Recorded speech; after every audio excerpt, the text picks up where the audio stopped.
Hello and welcome to the Mindful Dose podcast.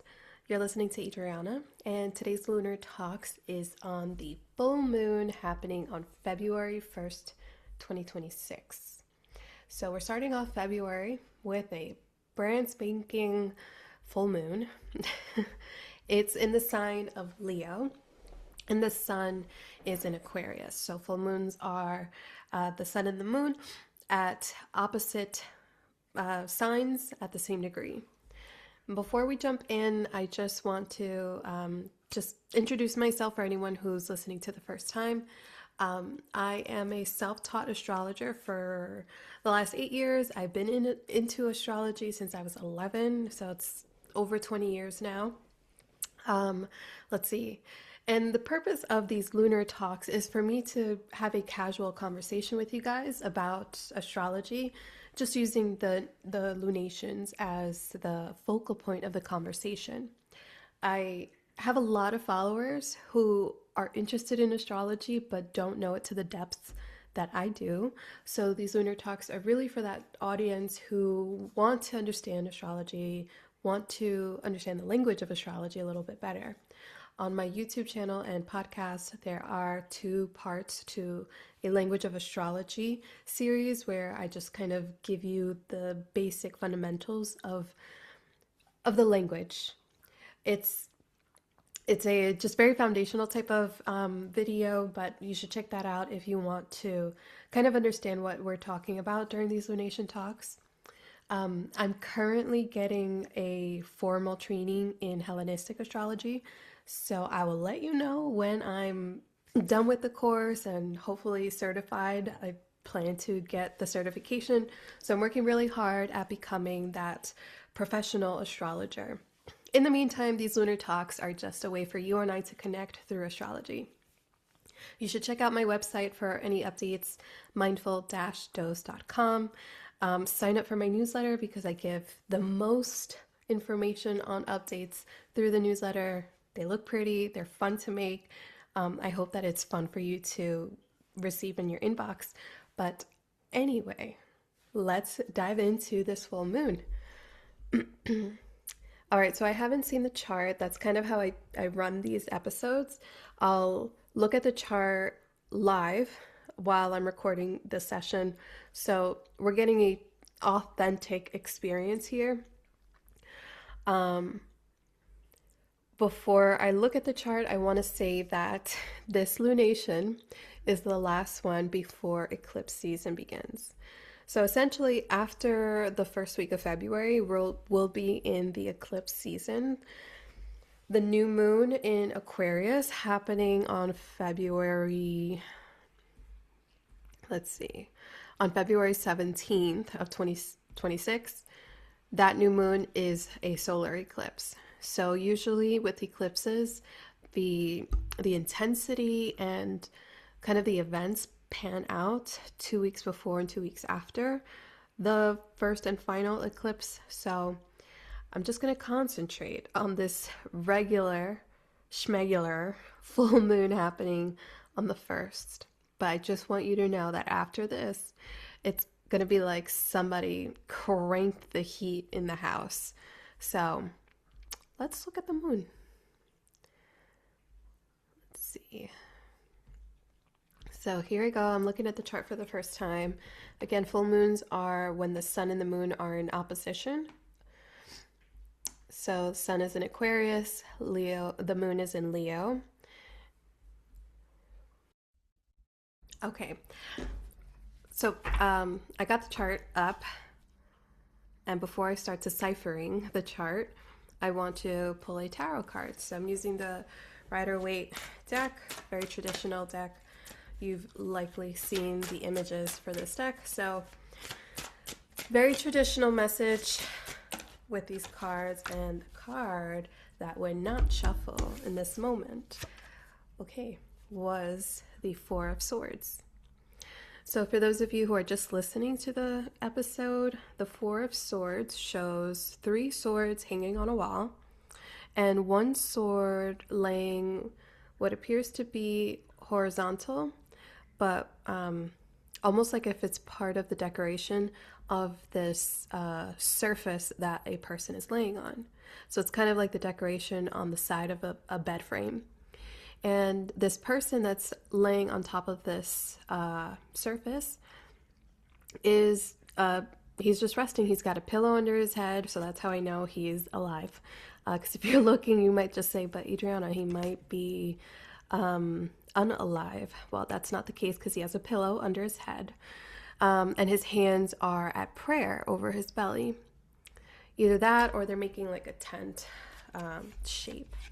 Either way, symbolically, this card, I usually relate it to rest and recovery. And rest and recovery are my key terms for this card. And with the full moon, I feel like this card coming up before the eclipse season is significant because once eclipse season starts, it's going to get pretty intense because the eclipses will be happening, like the new one, the new moon one, the solar eclipse on the 17th is happening in Aquarius. And Aquarius is really going through a major transformation. Pluto entered Aquarius last year and will be in this sign for many more years. Sorry, I'm just trying to do two things at the same time. Eclipses, there we go. And so the Aquarius eclipse is good. Generally, eclipses are intense. They're the new moon and full moons, the planting seeds and the trimming the weeds back theme, but magnified. They're 10 times more potent in terms of what can be manifested and whatnot. Although during eclipse season, manifestation is not recommended, just because it's the universe doing the work. It's almost like the universe is inviting you to take a step back and let them make that shift with the way that the eclipse and the actual moon are being aligned at this certain point in the sky. That gravity, that intensification is already happening in the sky, in space. So your participation to manifesting is not required during that time. All right, so I'm looking at the March eclipse. So we have one February 17th, that's in Aquarius. Then we have one a few weeks later, that's the March 3rd lunar eclipse, and that one's at Virgo. So typically with eclipses, we are working with two zodiac signs for the eclipse season. We're working with two zodiac signs that are on the same axis. This year, we're working with two sets of zodiac signs. So we're working with Aquarius and Leo, and we're working with Virgo and Pisces. So usually the eclipses are back to back. Like let's say if it was Virgo and Pisces, it would be a Virgo solar eclipse and then a Pisces lunar eclipse, and then a Virgo solar eclipse and then a Pisces lunar eclipse, or however way it lines up depending on which point in time. So usually they're back to back of the same axis. This year we're playing around with four zodiac signs: Aquarius, Virgo, Leo, Pisces. So we're on two different axes. I don't know if that's the way to say it plurally, but we're on two different axes that are going through a major transformation. All of this to say that we are going through a major transformation in more areas than typical. And to add to that, we have Pluto involved with the eclipses because Pluto is in Aquarius. So Pluto with the eclipse, it's pretty strong. It's not as strong now as it will be later in time when Pluto will be closer in the degree to the North Node.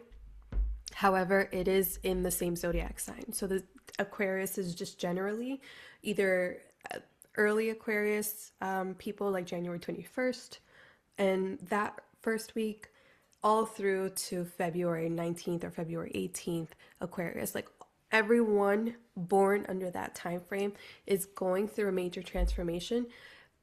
Starting off right now in two different ways. If you're born in the early Aquarius zodiac sign, you're going through that Pluto transformation. And that Pluto transformation is a lot deeper and it's a lot longer.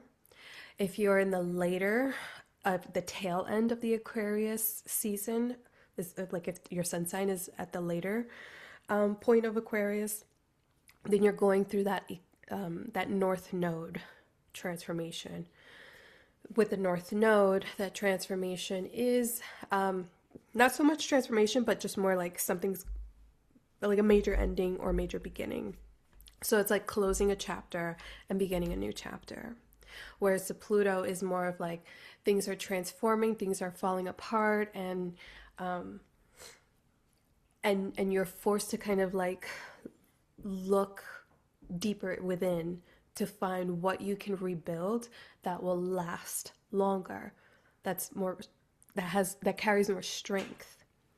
So that's my quick little tidbit on the eclipses of 2026. We are having like this Virgo one that's coming up on March 3rd will be the last, not the last Virgo one, I'm sorry. It will be the second to last Virgo eclipse, but the Pisces one happening on August 28th of 2026 will be the last Pisces eclipse for another 12 years. So yeah, I was just looking at the eclipse charts for the next 5 years, just to see like how we're kind of switching back and forth for each season into different signs that aren't pairs. Okay, so let's go back to this full moon. That's a regular full moon, not an eclipse. This is happening again February 1st, 2026. I'll get you the time right now. Okay, so it is happening at 5:08 p.m. Eastern time. Now, there's a lot happening in Aquarius. I've already mentioned it to you, but we have more planets in the same room. We have Mercury and Venus, who are 2 degrees away from each other. They're very close. They're having a very tight conversation. We have Mars and Pluto. Mars is kind of moving away from Pluto. Mars is like, I'm done with this intensity. Let me keep moving. Let me just keep my energy moving. Mars in a fixed sign, such as Aquarius, is there is kind of like this resistance within the sign itself, but Mars is pressuring. Mars is causing a lot of pressure. So I keep thinking about like the world events, and I'm not a mundane astrologer. A mundane astrologer is someone who studies like world events with the astrology above. I'm kind of a mundane astrologer in the background, like, you know, when big events happen, especially in the country that I live, in the United States, I do tend to look at the chart, but I don't study it. Like, I don't have an in-depth background on it. So I just want to mention that before I start diving into the recent events. Like, the time that I'm recording this is January 28th. Last weekend was the passing of last week was just the weekend that will go down in history books. And so the Mars and Pluto conjunction happened, and the Mars-Pluto conjunction is a point. It's hard to talk about, but it's a point that astrologers have been looking at for the year ahead, but really for a long time. In addition to that, we have Neptune, that was at the time at the anaretic degree of Pisces, and then moved into Aries not too long after last weekend's event. So, looking back at this lunation chart, that Mars separating from Pluto, Pluto, as I mentioned earlier, is that planet of destruction, transformation, like really kind of obliterating the foundation to something, and Mars is causing pressure. So there really is a call for change, like a system or a foundation is just, it's done, it's over and done. We'll have several more Mars Pluto conjunctions, but this one was pretty significant with everything else that's going on, with Neptune moving into Aries being one of them. So Aries is a Mars ruled sign, and now that Neptune is in Aries, our pressure and our action is now heightening our dreams. Like, what do we dream for our society, for our future? So this element is up in the air for sure. The sun and the moon are in opposition, so we have this theme of release and letting go. Leo is about your identity in a unique way, like your individuality within a collective. And then Aquarius is about the collective. So we have that opposition here happening. Like, what do I want for the world that I live in and I participate in? That question is up in the air.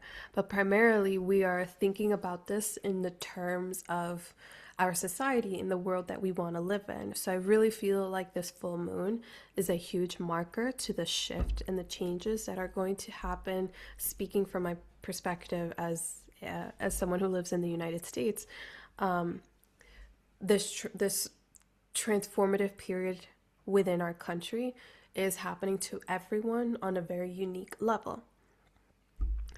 Mars and Venus are much closer than, not Mars and Venus. Mercury and Venus are much closer than Mars and Pluto. So I feel that at this time of the full moon, we'll have a little bit more of a softer edge to that change and that pressure that we want for our future and our society. Just because Venus is about values and about beauty, and the Mercury aspect is, well, just about communicating and getting that change from here to there, like through this air sign of Aquarius, that transit period of like movement, this valuable movement. This point in time is bringing up that valuable movement. So what does that mean? How do we do this? Well, we start by first looking at ourselves. And that's what I think this lunation is calling for us. There's no other planet or anything else going on in the zodiac sign of Leo. It's just the moon. So the reflection, the spotlight is really your heart center. What do you want? Like, what is in your heart? Like, let's get to the root of what's going on here. What is being highlighted here, down here in your heart? And there's so much noise happening in the Aquarius sign. And Aquarius is ruled by Saturn. Saturn right now is still it's still in the sign of Pisces. So we have a little bit of a sentimental value coming forward with that introspection.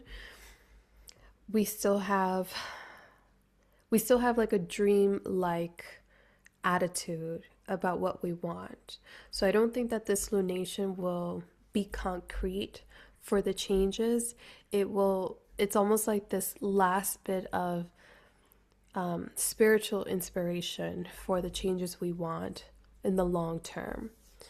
Like, this is just a beginning. And I feel like from this lunation, a lot of, I think that a lot of leaders will be spawned from this point in time, and we may not see it like publicly, but it might be happening to people who can really make the big changes.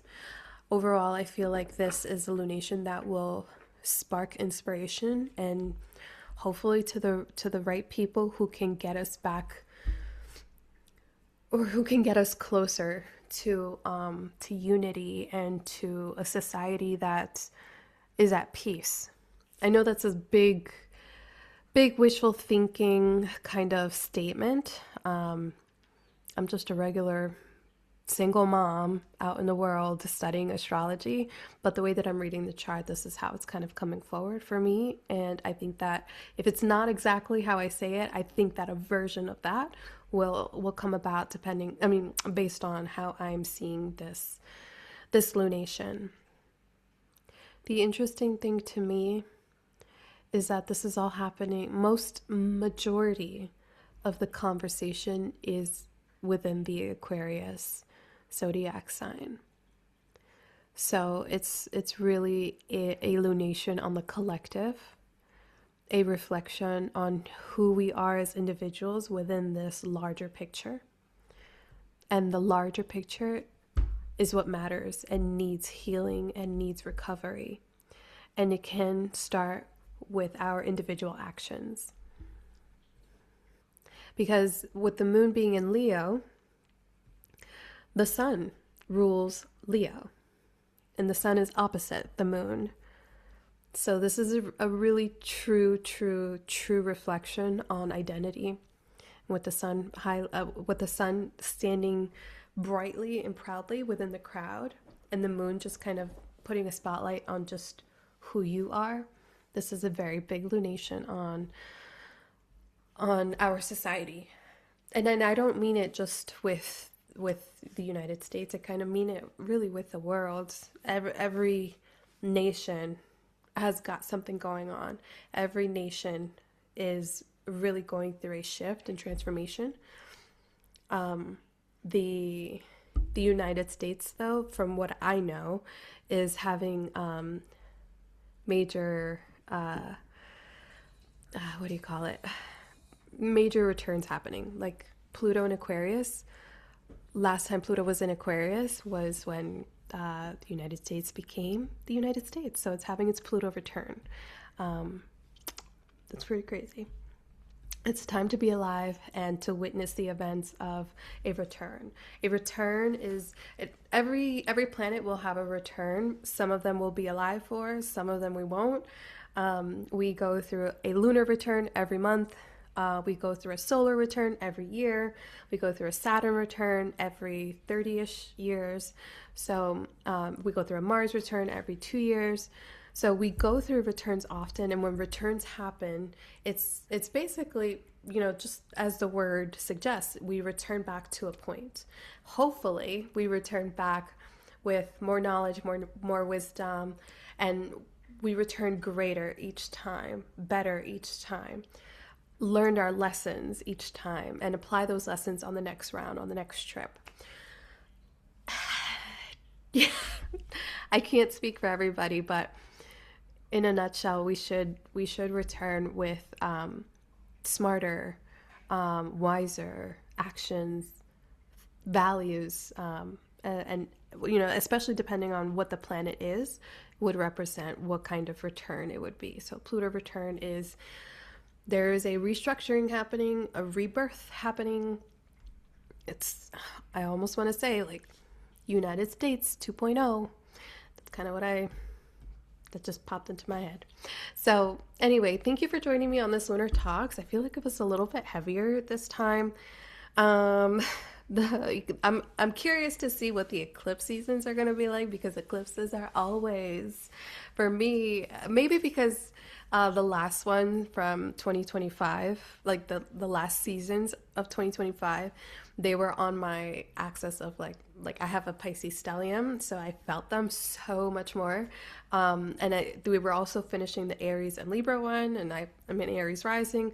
So I've had like a really power punch eclipse experience that I'm curious to see how the Aquarius and the Leo ones will play about. But this lunation is a regular one. We are going to then witness after this one Aquarius and Leo eclipses. So this is a regular one, but it's almost like a sneak peek one, and it's a little bit lighter And so because it's lighter, meaning we don't have to take a back seat on our manifesting or our action towards under this lunation.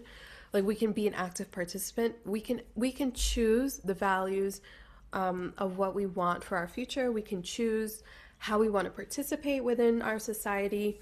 I know there's a bigger question at this point, in at least in the social media world, as far as like the conversation around the recent events, the January of 2025 events in this nation. So this is a time to take action. This is a time to revisit your values, like what you believe in, how you want to participate in your society and all that, before life will ask you to step aside, and we will take the wheel and take us through that journey. Okay. I hope that this brings you a little peace of mind. I'm on this ride and this journey with you guys. I'm going to do my best I have a Leo natal moon. So this is pretty significant for me. If you are an Aquarius or Leo sun or rising, or maybe even a moon sign, I'm especially with you on this journey, but we will get through this. We're going through a shift, guys. We're going through a transformation. Let's do our best. Let's make the best decisions. Let's move with love. We still have Saturn in Pisces, so we still have that connection on a spiritual level with one another. We're done with the lessons. We're almost done with the lessons of Saturn in Pisces. So let's really kind of apply them. The last 3 years with Saturn in Pisces alongside Neptune in Pisces, it's time to accumulate everything that we have learned through love, through spiritual connection, through compassion, through our dreams, through our subconscious, and apply them and bring them forward into action and really be about that change that you want to see in the world. Thank you so much for joining. Let me know what you think in the comments. If you have any astrological insights, I would love to hear that. Like, this is a Lunar Talk, so let's talk about it. Thank you, and I'll see you guys next time.